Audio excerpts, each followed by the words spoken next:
So I've got an interesting selection of German stoneware right here. And although these were made in Germany, in the Westerwald region of the western part of that nation, these were actually all made for the American market.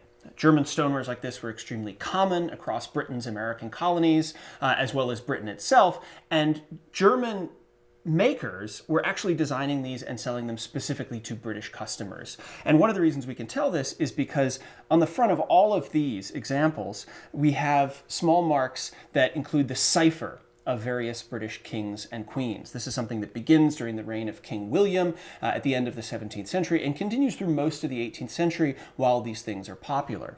So the two pieces we have right here, a tankard and a small jug, both bear the cipher AR, which stands for Anne Regina, Queen Anne, who became queen in 1702. The others here have the cipher GR, which stands for Georgius Rex, which means King George in Latin. And these could be from a whole range of the 18th century because, of course, Britain was ruled by three successive Georges from almost the beginning of the 18th century running up through and beyond the American War of Independence.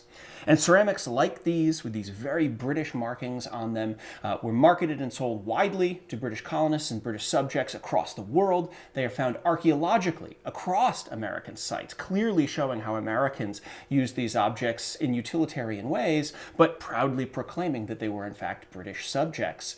They're even found wherever the British have contacts across the Atlantic world, as far away as Africa, which is itself a result of the broad transatlantic slave trade, one of the darker parts of our colonial past.